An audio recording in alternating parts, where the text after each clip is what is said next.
Gênesis capítulo 45, versículos de 1 a 8, nos diz o seguinte: Então José, não conseguindo se conter diante de todos os que estavam com ele, gritou: Saiam todos da minha presença. E ninguém ficou com ele, quando José se deu a conhecer aos seus irmãos. E levantou a voz em choro, de maneira que os egípcios o ouviam, e também a casa de Faraó.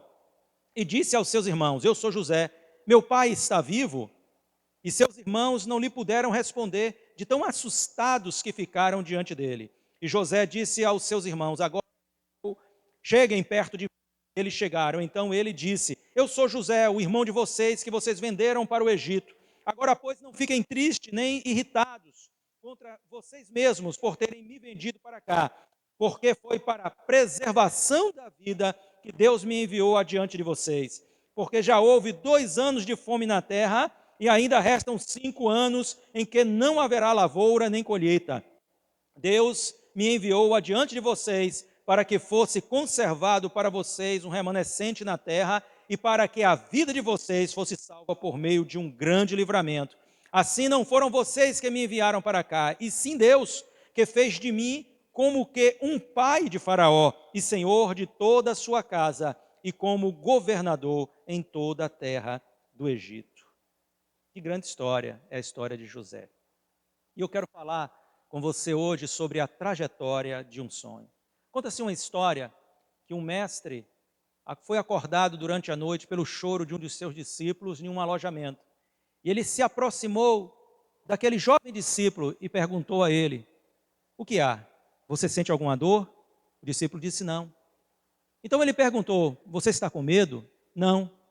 Você está triste? Não. Você teve um sonho triste? E o discípulo disse não, pelo contrário, um sonho lindo, um sonho maravilhoso. E ele disse: Então, por que você chora? E o discípulo respondeu a ele: Porque eu sei que este sonho jamais se cumprirá. Pelo que sofremos mais? Pelas tragédias da vida ou pelas decepções de sonhos lindos e maravilhosos que temos a certeza de que nunca se concretizarão? Eu creio que talvez você venha a sofrer por muitos sonhos que no seu coração você entenda, você ache que jamais se concretizarão. Quantas pessoas estão limitadas pelas impossibilidades, as impossibilidades reais que estão diante delas para o cumprimento de seus sonhos. Mas eu tenho uma convicção no meu coração. E esta convicção, ela provém da palavra de Deus. Lá no Salmo de número 37, no versículo 4, o rei, profeta, um homem de Deus chamado Davi, ele diz o seguinte: agrada-te do Senhor e Ele concederá o que deseja o teu coração. Eu quero falar neste dia a você sobre a trajetória de um sonho. Mas antes eu quero que você entenda algumas coisas, de que você aprenda algumas coisas sobre os sonhos, para que você saiba como lidar diante de um grande anseio, de um grande desejo, de coisas que estão no seu coração e que você às vezes pensa que jamais se realizarão. Entenda o seguinte: nossas realizações se darão na proporção da grandeza dos nossos sonhos, dos sonhos que as alimentam. Por isso, se quiser realizar grandes coisas, tenha grandes sonhos. Pastor, nós estamos falando aqui de impossibilidade de concretização de sonhos. Então você traz essa palavra para que tenhamos grandes sonhos? Sim. Eu não vejo limitações quando nós cremos. Então, eu quero que você tenha grandes sonhos, porque grandes sonhos te levarão a grandes realizações na sua vida. Uma outra coisa, os nossos sonhos são combustível para as nossas realizações. Quem não sonha também não realiza. Eu vi isso uma vez e isso me impactou profundamente. Quem não sonha também não realiza. Então, ouse sonhar. Uma outra coisa, nossos sonhos precisam ser valorizados por nós. Caso contrário, jamais lutaremos por eles. Você não luta por aquilo que você não valoriza. E se você não dá valor aos seus próprios sonhos, se você não os tem autoestima, como que você vai lutar por eles? Qual é a motivação que você terá em lutar por eles? Você precisa ser conquistado pelos seus sonhos. Você precisa se apaixonar pelos seus sonhos. Só assim você investirá forças, recursos e todas as coisas nos teus próprios sonhos. Valorize os seus sonhos, porque muitos desses sonhos, com certeza, vêm da parte de Deus para a sua vida. Se você busca o propósito de Deus para a sua vida, comece a sonhar, porque os sonhos são combustível para as nossas realizações, como eu já disse. Se você quer alcançar o propósito de Deus na sua vida, Deus começa plantando um sonho no seu coração. Então você precisa correr atrás disso, correr atrás dessa realização e se empenhar por ela. Então, para alcançar o propósito de Deus, é necessário sonhar. E os sonhos de José, como de qualquer outra pessoa, são resultado de suas intenções e de sua vocação. Então eu quero que você guarde isso no seu coração. Se Deus está lhe dando um sonho, isso com certeza é um resultado de suas intenções e de sua vocação. Deus te vocacionou para coisas, Deus tem propósitos na sua vida. E Ele começa plantando um sonho no seu coração. Permita-se sonhar e deixe que Deus te ajude a concretizar cada um destes grandes sonhos que Deus tem plantado no seu coração. Deixa eu dizer uma coisa acerca de José. Deus tinha um grande propósito na vida deste homem. E como é que ele começa a desenrolar esse propósito na vida de José? Dando-lhe um sonho. O sonho de José era algo especial, porque não era simples percepções psíquicas durante o sono. Ele teve sonhos realmente enquanto dormia, mas esses sonhos eram mais do que essas percepções psíquicas. Estes sonhos eram revelações, eram proféticos. Falava acerca de um futuro que Deus planejava para ele, de um propósito que Deus tinha na sua vida. Olha o tamanho da importância que isso tem, porque num texto que nós lemos, você vai conhecer o desfecho desses sonhos e o propósito desses sonhos que José teve. Quando Deus quer fazer algo na sua vida, Ele planta um sonho no seu coração. É um bom começo. Então isso te produzirá em você uma grande motivação. Isso produzirá em você, não é, o desejo de concretizar este sonho. Essa coisa vai trazer motivação no seu coração e você então vai avançar para este alvo, o alvo da concretização.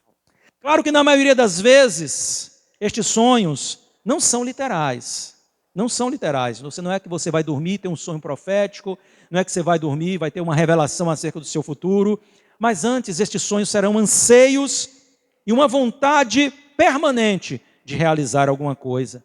Quando nós temos anseios em nossos corações, e estes anseios dominam a nossa mente, os nossos pensamentos, vira e mexe, aquilo está na sua mente, vira e mexe, aquilo está no seu coração, e você vive uma conexão com Deus, não tem por que você não pensar que este sonho não venha da parte de Deus. E se vem da parte de Deus, Ele traz a força do propósito de Deus, Ele traz a bênção do propósito de Deus, embutido nele.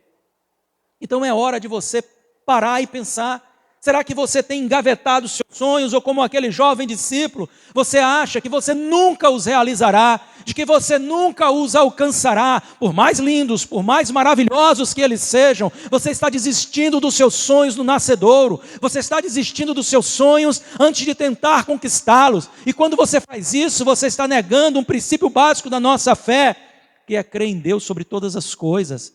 Não são as circunstâncias que determinarão o alcance de nossos sonhos, mas a nossa convicção de que Deus nos pode levar a alcançá-los. Se temos essa fé, nós avançaremos verdadeiramente em vitória, porque Deus é quem pode nos levar a realizar os nossos sonhos.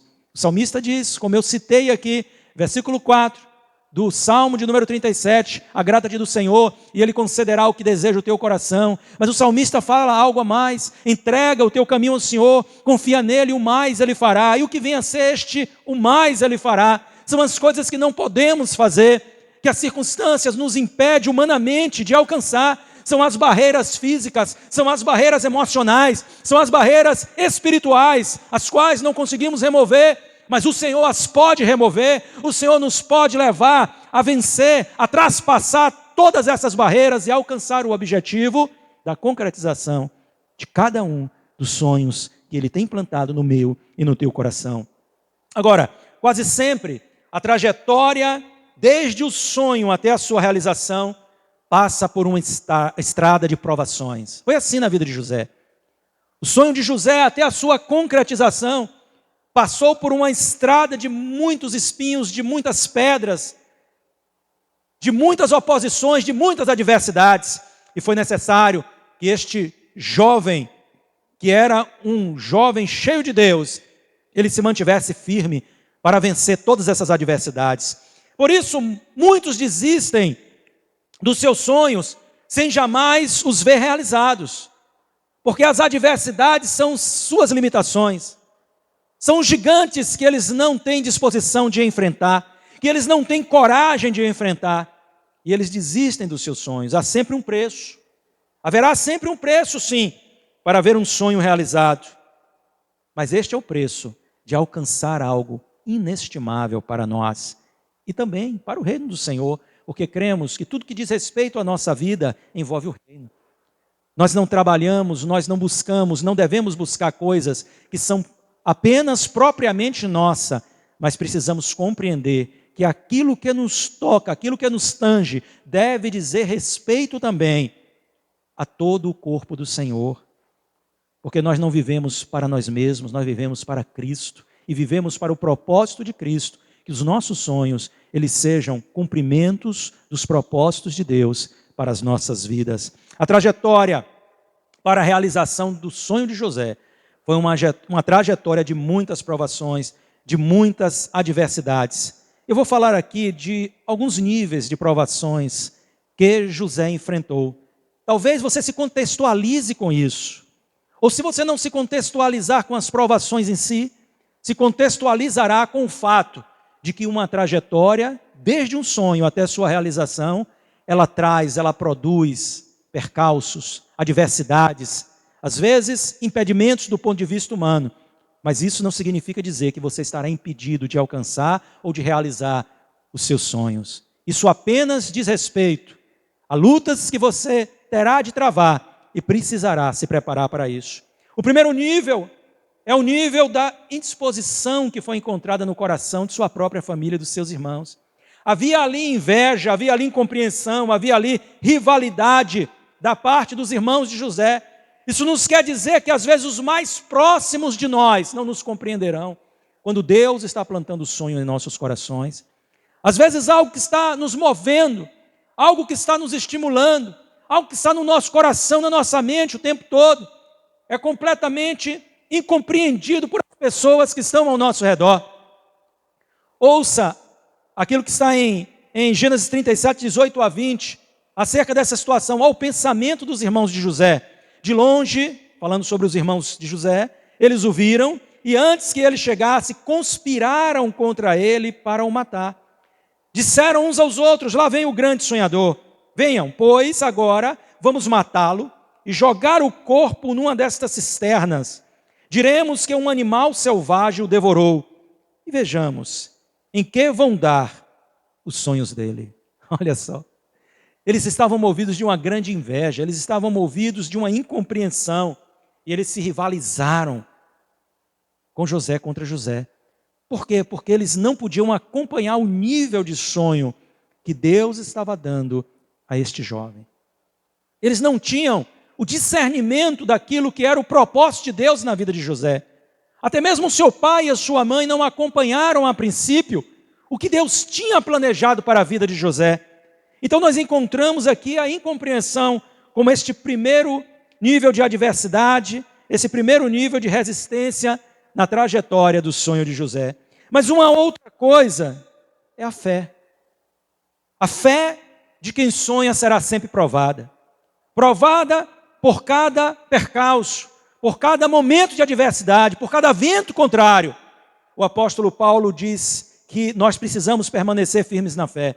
Você pode imaginar José que um dia sonhou e pensou: olha, Deus tem um propósito em me dar estes sonhos. Deus tem um propósito em estar me revelando essas coisas. Isso não diz respeito apenas a essas percepções psíquicas, mas isso diz respeito, quem sabe, ao meu futuro. Isso diz respeito, quem sabe, a verdades de Deus que estão para além, muito além daquilo que apenas seja um sonho durante a noite, mas um propósito a ser realizado. Olha que coisa maravilhosa. Ele precisava estar firme na fé, ele precisava se sustentar na fé para poder avançar, e a sua fé foi provada durante todos os dias da trajetória de seu sonho. Talvez seja assim com você. A sua fé esteja sendo provada naquilo que diz respeito a um propósito de Deus na sua vida, o que tem gerado sonhos no seu coração. E o inimigo, muitas vezes, ele vem para tentar impedir a realização deste sonho. E aí está a luta que você tem travado diariamente. E o que você deve fazer? Permaneça firme na fé. Porque a fé é firme fundamento de coisas que se esperam. E é a convicção, a certeza de fatos que não se veem. Se você está firme na fé, nada poderá deter o seu avanço. Mas um outro nível de adversidade vem no nosso emocional. E manter controle emocional mediante as adversidades é necessário, querido. Quantas pessoas têm se desestabilizado emocionalmente diante das adversidades e dos impedimentos impostos na trajetória da realização dos nossos sonhos?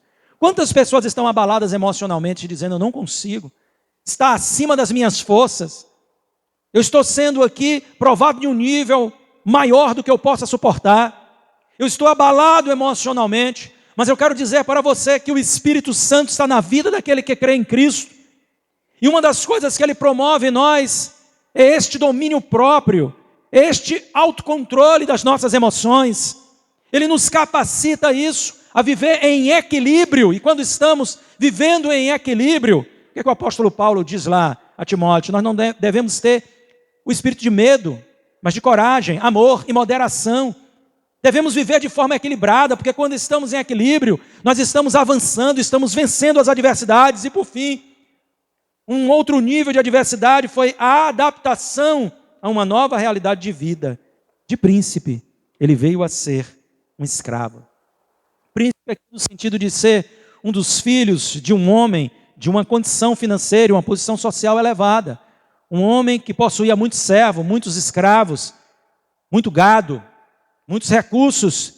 Então ele era filho de um homem próspero e era um jovem próspero.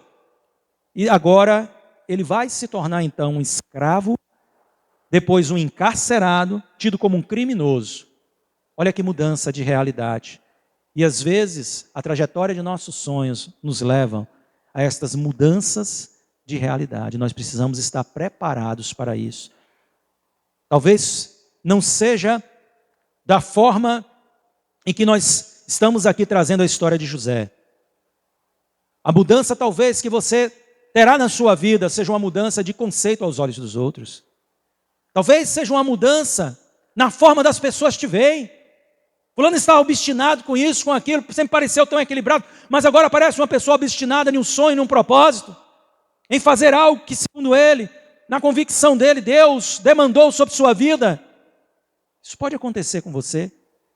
Talvez no percurso, na trajetória deste sonho, você tenha também que passar por oscilações no âmbito social, financeiro, não sei, o que Deus reservou para você. Mas o que importa é que você esteja preparado para passar por todas estas situações. O apóstolo Paulo, escrevendo à igreja aos Filipenses, no capítulo 4, ele diz ter aprendido a viver contente em toda e qualquer situação. E então ele vai dizer que ele aprendeu a estar tanto cheio, abastado, como também sentindo falta, está em escassez. E ele conclui dizendo o seguinte: eu posso todas as coisas naquele que me fortalece. Que essa também seja a regra da sua vida, para que você esteja preparado para enfrentar todas as oposições e alcançar as bênçãos, as vitórias, que os sonhos que Deus plantou no seu coração trarão à sua vida e à vida de muitos também. Porque os teus sonhos, como eu disse, não diz respeito somente a ti, mas diz respeito a muitos, os quais serão abençoados através do cumprimento de propósito de Deus na sua vida. Essas provações poderiam matar os sonhos de José, mas não foi isso que aconteceu. Não foi isto. Ele poderia ter parado, ele poderia ter pensado, esses sonhos não passam de fantasias. E às vezes alguns sonhos que nós nutrimos, eles vêm de nossos próprios corações e anseios, não dizem respeito aos propósitos de Deus em nossas vidas, mas o Espírito Santo te esclarecerá acerca disso. O que você não pode é achar porque haverão impedimentos, adversidades, barreiras na trajetória dos seus sonhos, você deve desistir deles. Você deve abrir mão deles ou considerá-los como fantasia ou coisa propriamente sua. Deixa o Espírito Santo falar ao seu coração. Deixa Deus dizer aquilo que vem dele, aquilo que provém dele para você, porque o que provém de Deus trará a força de Deus. Consagra tudo ao Senhor, porque tudo que é consagrado a Deus levará a força de Deus. Mas então vem aquela pergunta, né? A pergunta que vale muito. Como José manteve seus sonhos vivos diante dos desafios da trajetória? Porque talvez, através da vida, da forma de ação deste jovem, nós aprenderemos e aplicaremos na nossa vida recursos da graça de Deus que serão fundamentais para a nossa vitória também. Olha só, a primeira coisa que eu encontro nessa história de José é que nós precisamos crer na fidelidade de Deus como ele creu. Crer que Deus sempre será fiel, mesmo quando todas as coisas pareçam cooperar contrariamente contra o nosso sonho, contra o propósito que cremos que vem de Deus para nós. Deus não deixou de ser fiel a José em nenhum momento. Quando José foi vendido, e ele foi para a casa de Potifar, o homem que o comprou como escravo no Egito, Deus não deixou de ser com ele. Quando você lê o texto que se encontra no capítulo 39 de Gênesis, você vai ver que tudo que José fez ali prosperou a tal ponto de que aquele Senhor confiou tudo nas mãos de José. Ele confiou tudo nas mãos de José. Ele disse, ó, todos os pertences da minha casa, a minha despensa, tudo meu, os meus servos estão nas tuas mãos. Tu vais administrar todas essas coisas. Então José, ele foi então ali, dada a ele toda esta responsabilidade. Por quê? Porque a boa mão de Deus estava sobre ele. A boa mão do Senhor estava sobre ele. Mas você então conhece o novo nível de provação que ele passou ali, quando ele foi caluniado pela esposa de Potifar. E ele vai então para o cárcere. E ele passa um tempo naquele cárcere, uma dura prova para José. Mas também ali a boa mão do Senhor esteve com ele. Porque é dito no texto, que está lá ainda em Gênesis 39, de que naquele cárcere, José achou graça diante dos olhos do carcereiro, que confiou todos os encarcerados a ele, deu a chave de todas as celas, confiou a ele aquela administração ali, e José então cuidou de todo aquele serviço. Isso não fez com que ele deixasse de ser um prisioneiro, um encarcerado, um injustiçado, mas isso demonstrava a José a cada dia que a boa mão do Senhor permanecia sobre ele. Deus não desistiu de José. Deus não desistiu do cumprimento do sonho, do seu próprio propósito na vida de José. E assim será também na tua vida. E também no governo do Egito. Ele assume o governo do Egito. Ora, a experiência administrativa que José tinha era muito pequena diante do desafio de administrar a maior nação da época.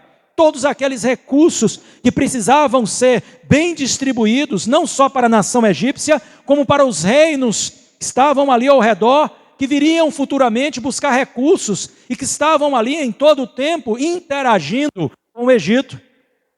E ele foi capacitado pelo Senhor para administrar e dar conta de todas estas coisas, porque tudo isso fazia parte do cumprimento do propósito de Deus na vida de José. Qual é a primeira coisa? Creia na fidelidade de Deus. Mas há uma segunda coisa, mantenha-se fiel a Deus. José em todo o tempo, apesar das provações, ele não desistiu de confiar em Deus. Ele podia ter dito, Deus, agora chega. O Senhor me deu sonhos, me fez crer que estes sonhos eram oriundos da tua vontade, eram um propósito teu na minha vida. Agora eu estou aqui escravizado no Egito e mais do que isso, vim para um cárcere, estou preso. Qual a minha expectativa de sair um dia daqui? Então, pela perspectiva de José, ele podia compreender aquela situação como que Deus tivesse deixado ele de lado e desistir de Deus. E desistir dos propósitos, do projeto de Deus para a sua vida, mas não foi isso que ele fez. Você vai encontrar um José fiel na casa de Potifar. Você vai encontrar um José fiel no cárcere. E você vai encontrar um José fiel, para não dizer que ele foi fiel só enquanto estava sendo provado, quando ele chegou ao topo e quando ele se torna um governante do Egito só e tão somente só abaixo da autoridade de Faraó. Ele permaneceu fiel a Deus, Se você quer ver os seus sonhos concretizados, você precisa compreender isso. Sua fidelidade a Deus não pode ser negociada jamais. Fidelidade a Deus não é uma opção. Hoje eu quero ser fiel nisso, amanhã naquilo não. Nisso eu acho que eu devo ser fiel, mas nisso aqui eu posso ser um pouco infiel. Não há uma opção quanto à fidelidade. A fidelidade, ela tem que ser absoluta. Isso tem que ser uma regra em nossa vida, porque a fidelidade nos levará à aceitação e à bênção de Deus sobre nossas vidas. E por fim, não nos esquecendo, uma outra regra aqui, não nos esquecendo de que Deus tem um propósito em tudo o que faz. Nada acontece na sua vida aleatoriamente, nada. Você pode até colher alguns maus frutos que são proporcionados por más decisões na sua vida, por um mau comportamento, uma má forma de agir, por coisas que você mesmo plantou. Mas nada do que vem de Deus, ele vem sem um propósito. Tudo o que Deus faz tem um propósito. E José entendeu isso. Agora, o que eu acho tremendo é que José entendeu que o propósito de Deus não era apenas o colocar como um governante do Egito. Eu quero que você entenda que o propósito de Deus não era elevar José, dar a José um alto conceito da sua pessoa, riquezas, fama, não. José entendeu que o propósito de Deus estava para além disso, e ele diz nos versículos 7 e 8 do capítulo 45 de Gênesis, texto que lemos no início: Deus me enviou adiante de vocês, para que fosse conservado para vocês um remanescente na terra, e para que a vida de vocês fosse salva por meio de um grande livramento. Assim não foram vocês que me enviaram para cá, e sim Deus, que fez de mim como um pai de Faraó e senhor de toda a sua casa e como governador em toda a terra do Egito. Havia um propósito para a conservação da linhagem de Abraão, porque da linhagem de Abraão viria e veio o Salvador Jesus. E nós somos nação bendita hoje, como povo de Deus, por causa do cumprimento dessa profecia, que do descendente de Abraão seriam benditas todas as nações da terra. Perceba isso, há um propósito muito maior envolvido em toda essa história de José. E na trajetória deste sonho até o seu cumprimento, Deus foi por ele, porque Deus não faz nada sem propósito. Ao nos lembrarmos disso, nós teremos convicção de que as provações que vêm não são para nos destruir. Elas não têm o poder de impedir os nossos sonhos, porque os nossos sonhos levam à força da bênção de Deus sobre as nossas vidas. Não seja como aquele discípulo que chorava, porque ele acreditava que os seus sonhos, por mais nobres, mais lindos, mais maravilhosos que fossem, nunca seriam alcançados. Mas seja como José, creia que Deus está agindo e que Ele levará a bom termo tudo o que propôs, tudo o que plantou no seu coração. Que Deus te abençoe. Agrada-te do Senhor e Ele concederá o que deseja o teu coração. Amém. E graças a Deus.